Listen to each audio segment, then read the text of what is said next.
Welcome to the top of the morning show. It is your girl TT from the D, everybody. TGIF.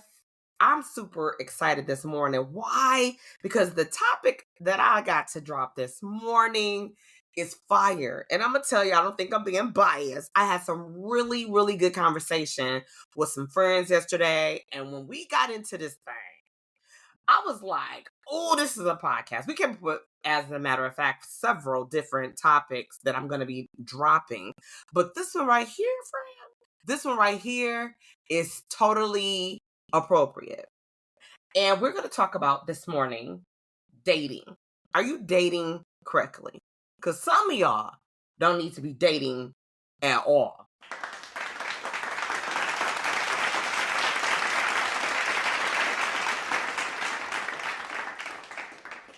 I'm just saying, and I want to keep it a buck. So I want to share some dating rules and some tips, right, that help you along this journey. And I'm going to be having in the very near future an episode or two where I will have the perspective from a woman's point of view and the man's point of view when it comes to being back on the dating scene after divorce. Because whether you know it or not, people date after divorce and they do it successfully. Sometimes. But let's be clear. There is a lot that goes on when it comes to dating. And there's people, they even have categories on the type of date they're going to take that said person on according to maybe the way they communicate or the way they even dress. And then it makes you think, like, are you even in that zone to understand what that looks like? Especially if you've been off the dating scene or you really wasn't that type of person that went out. A lot of people are like homebodies, and they're like, oh, we all got to go out. You make your homemade dates. Like you might go to the picnics. You might go that route. You might like, hey, I like cooking food. Some people I know don't like eating at restaurants. So they totally make dinner and things at home and it's all good. Or they'll get a chef or something like that, but they don't really do that. So what happens, ladies? What happens, gentlemen, when you go out on a date to a restaurant that requires you to be a certain way, whether that's dress code, making sure you got enough money. Let's be clear, okay? A lot of restaurants have items on menus that say MK, market price. And sometimes people don't pay attention to that, right? And I know you might say, oh my God, believe me, I've been out and it has happened. And it's no shade or no shame, but sometimes the etiquette is not there. It's just like, I was just telling my friend, coworker today, like, growing up in my household as a child, my mother had a butter knife, a steak knife, the butcher knife, right? You had your fork, your teaspoon, tablespoon.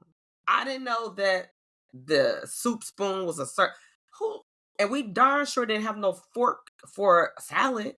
You used the same fork for your salad that you used for your vegetables, your French fries, any of that. What? No two forks at the table. What?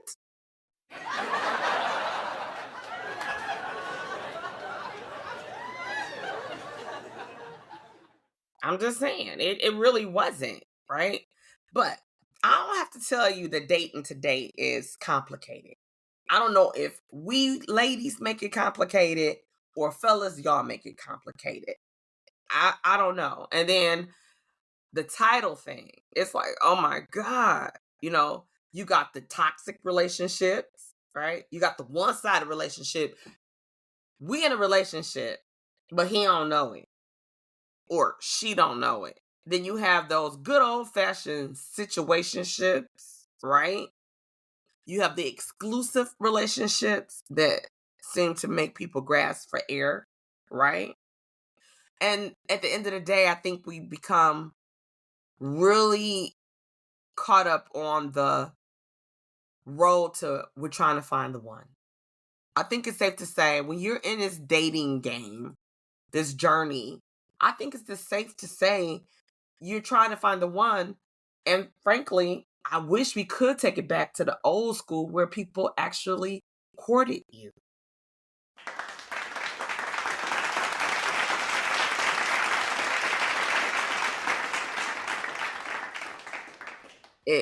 We have grown to certain levels that I think sometimes people don't realize the dating rules have changed, especially if you've been out the game for a while. Imagine the men and women who were in significant relationships, whether they were married or they had that long term, I've been with you 10, 20 years, yet we never married, but we ain't raised a family. We ain't did all that.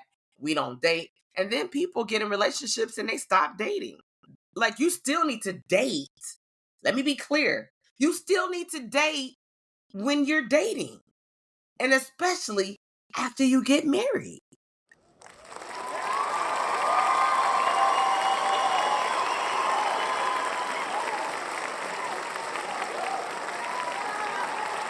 Huh.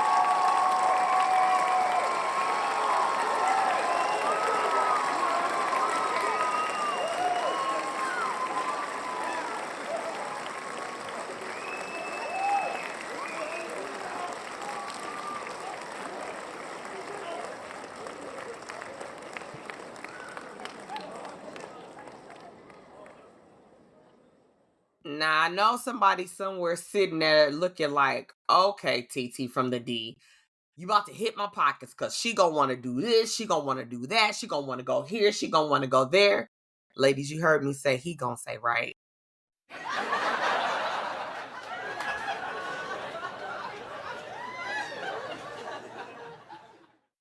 I ain't trying to get in no trouble. I'm just keeping it real, okay? But you want to keep in mind that sometimes the rules, they do change, right? They really do. One, date multiple people at once. Yes, you heard me. Date multiple people at once. But be upfront and be clear about that before you enter and agree to enter a monogamous relationship. And I say that because you end up playing the field when you don't, when you get into this thing and you like, yeah, this ain't it. She ain't it. Oh yeah, he ain't it. And that's where problems come. We meet people every single day. Nice looking because we have eyes, we can see. And you want to date them. Go out with them a few times. See how things navigate, how they escalate. Is this something that's going to be short term or long term? Is this a right now, or I could see this being a forever? Now, I ain't saying up front, your first date out, you got to be like, oh yeah, we got to get married and all that. I'm not saying that. But what I am saying, before you start depositing emotional feelings and investing in that relationship, decide and check it out if she is indeed worth your time. If he indeed is worth your time. Seriously, take some time out and do that. 2, keep the date short. Okay? You might say, what?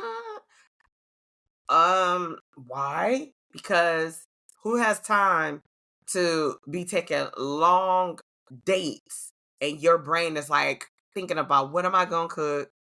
Where am I going after this? I can't wait to get rid of this person. I'm gonna go to the bathroom and I may never come back.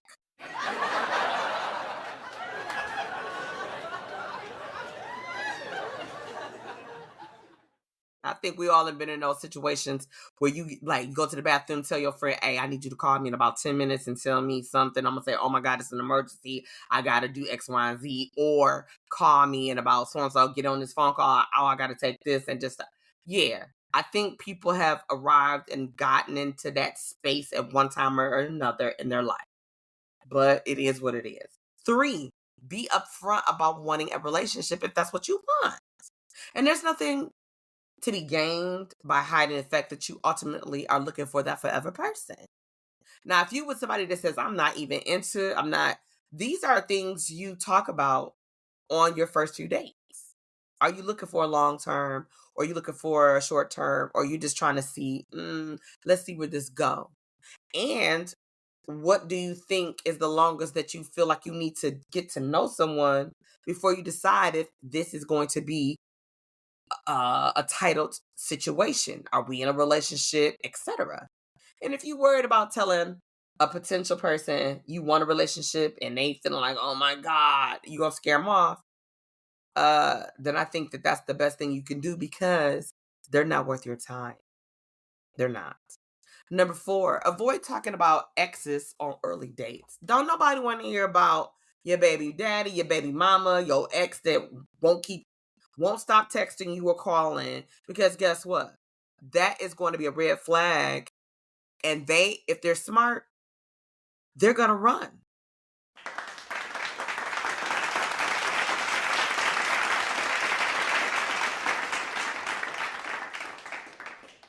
And I say that with all respect because don't nobody want to get in a relationship with somebody who got a crazy ex. We don't. But if you do let us know, that also can be a deal breaker. Because we like, oh yeah, I'm not crazy Susan. Yeah, nah. What? Killer Kevin? Yeah, nah.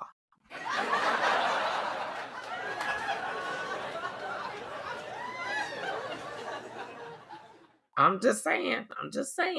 Okay. You can say, yep, I was in a relationship or whatever. And it's okay to open up, right? It's a great way to learn about the person and to connect on another level. However, after you and talked about them, I'm going to need you not to keep bringing them up, right? Trust me, you'll thank me later.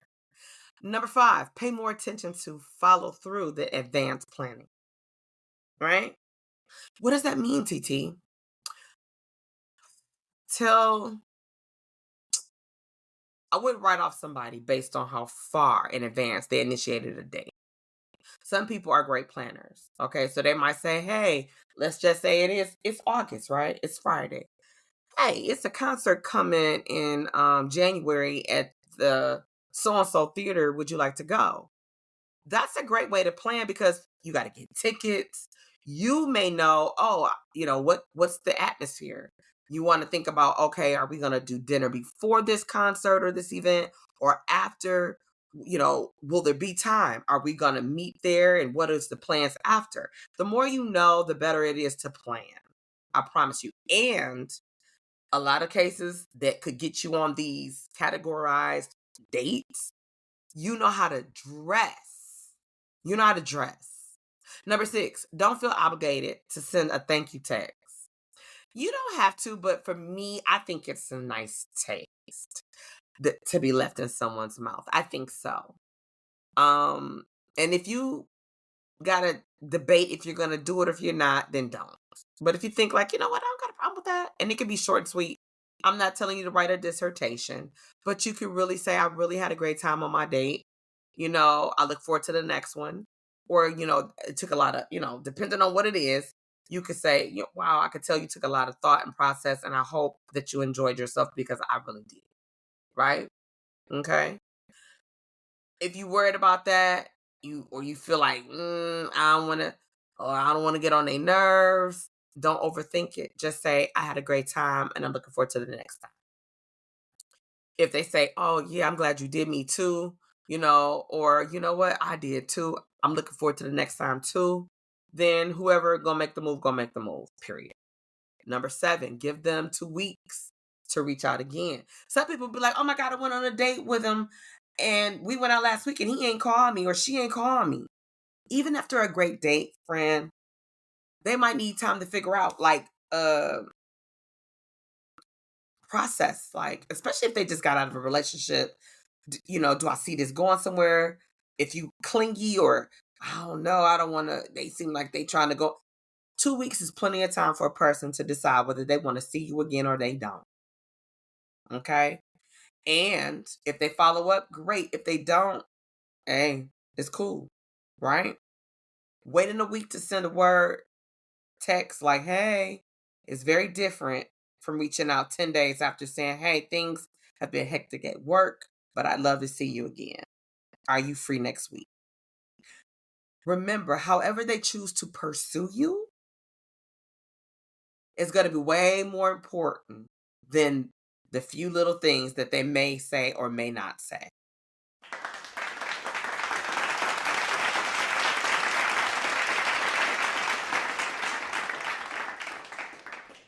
Now, this one right here might be a little tough. Number 8. This might be a little tough, friends, because we are living in a different time. But I would have to ask you to wait a few dates before you decide to have sex. Now, I'm not against sex on the first date, if that's your thing. But for me, it's a no. It's a hell to the no. It's a hell to the no, no, no.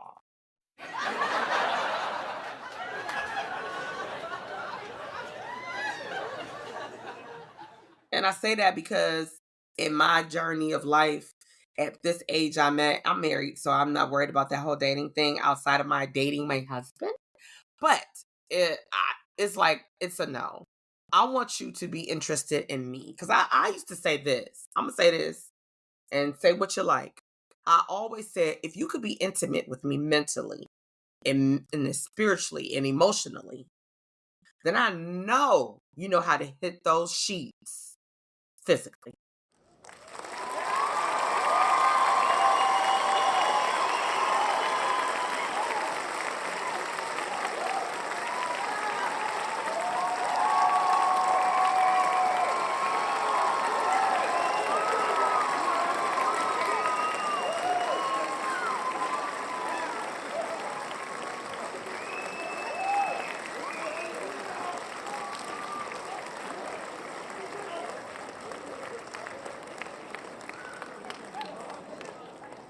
And I say that because, in my opinion, it's like, you can have sex with yourself. You can masturbate or, you know, get you a rose if you're a woman, whatever. They got all these things out there, right? You could have a homie lover friend like, yo, we've had this agreement. If that's what you're doing, you know, once I start dating, I find somebody that I feel like, oh, yeah, I'll let you know. Because having sex only makes you feel even more attached to a person. And that's where you create those things that some of you may be familiar with called soul ties.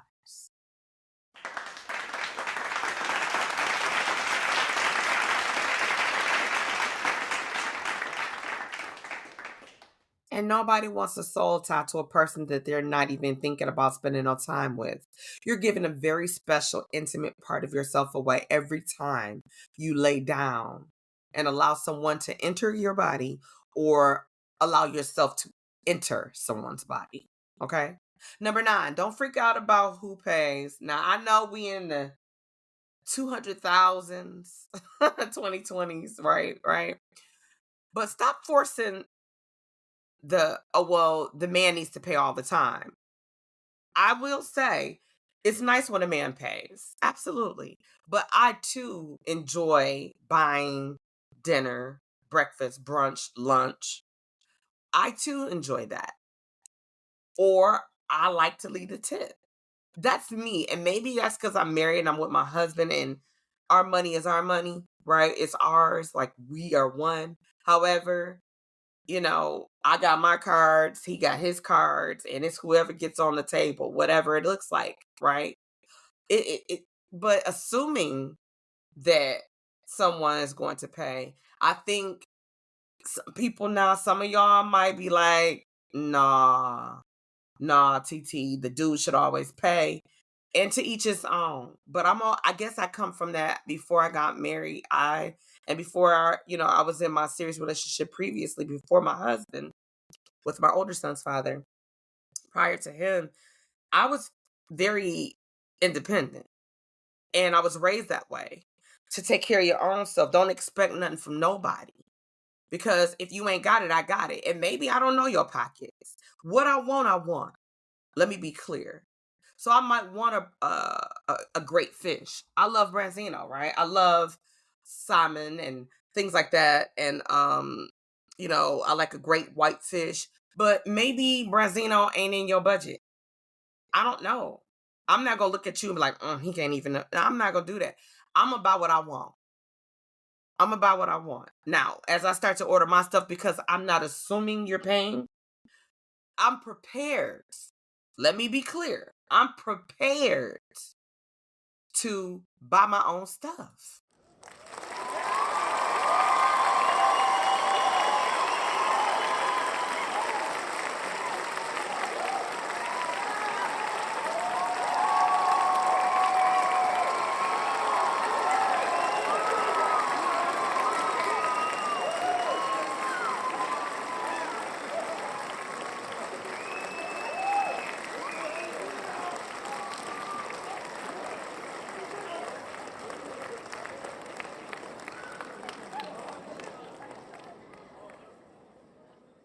And I'm going to tell you why I feel that way. Because back in the day, I used to hear, and I hung out with a lot of guys when I was growing up. So I hung out with the fellas, you know what I'm saying?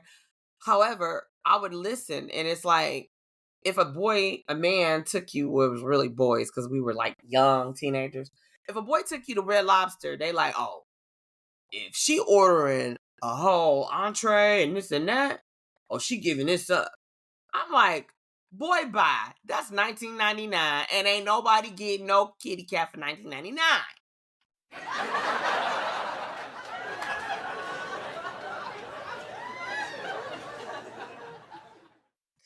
But back in the day, if you got a woman's hair, nails done, and I would say a girl, because women don't do this, well, yeah, a girl, you could possibly get her hair and nails done, and you got the kitty cat for $35, $45.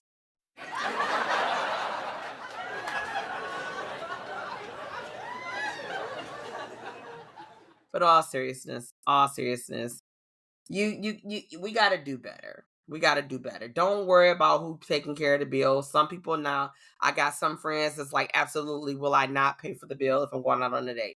And I ain't mad at that. I ain't mad at that. To each his own. It's just, I don't feel like you should be worried because again, if you decide you want to go out and this part, they may say, hey, where would you like to go? And you calling out high-end restaurants, they may be like, ooh, right? Because it might be outside their budget. And you can't look at a man or look down upon a man if they can't afford that lifestyle, if that's something that you're used to. Okay? Now, number 10, feel free to do some of the planning yourself. I know some people are like, she needs a plan because I'm not a planner. Or he needs to plan because I don't need to plan. I want to be wined and dined. Well, it is nice when somebody else takes the reign. Yes, it is, but not all the time. People like to be appreciated, shown appreciated. They like to be catered to just like we want to be catered to, ladies and gentlemen, boys and girls. The highway goes both ways. It goes north and south, east and west.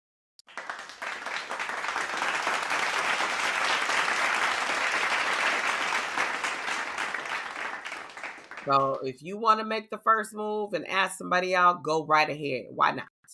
What's the worst that can happen? They tell you nah, then it's a nah, and then it's a nah. And I'm going to say this part as we talking about he can afford, she can afford, because, whatever. Number 11, eat whatever you want to eat. I have to end on that note because it trips me out when people order and it's like,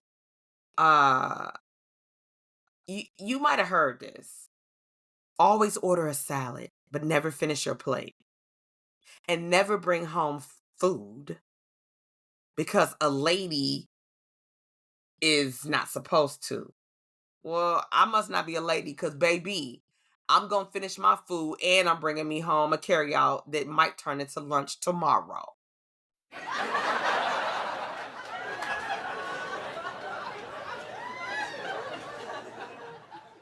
My kids will tell you because they forever would be laughing at me when I be like, ooh, I order my food. And I'll be like, when the plates come, the portions, because we do the 3 course. You got your appetizer, you have your entree, and I try to do a dessert if I can, or whatever. And then, especially Cody, he'll be like, "Let me guess, you taking that for lunch?" I'd be looking at him like, "Really, boy, back? Yeah, I am. So what?"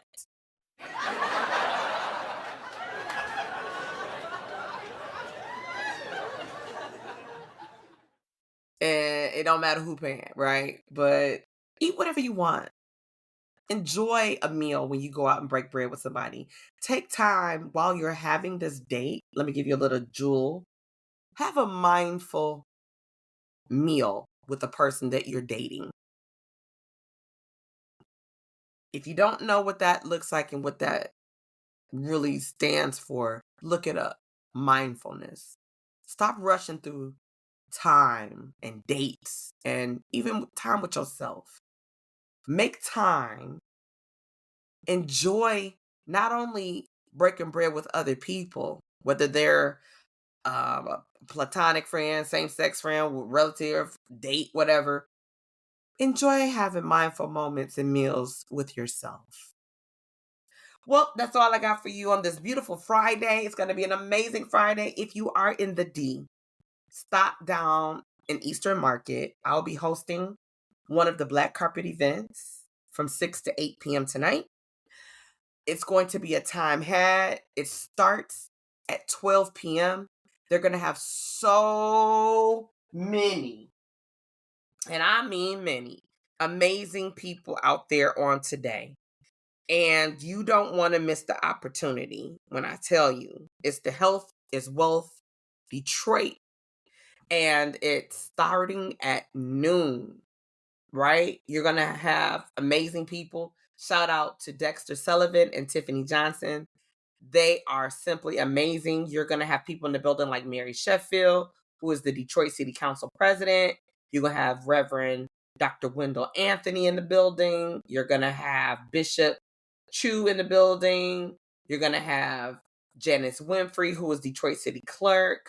You're going to have Councilman James Tate Jr. in the building, right?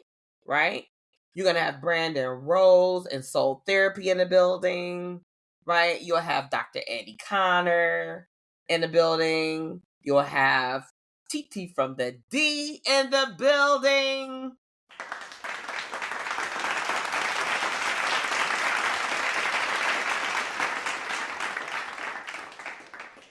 And so many more. And on the featured stage, you'll have Zsa Hubbard. She'll be covering from 6 to 9. And from noon to 6, you'll have Bryce the Third. It's definitely going to be an amazing time had. It's going to be an amazing time had. So stop through if you don't have plans already. You don't got to stay the whole day, but stop through. And especially stop through and see your girl TT from the D. Until the next time we leave footprints across the sun, it's your girl TT from the D, and I'll see you soon.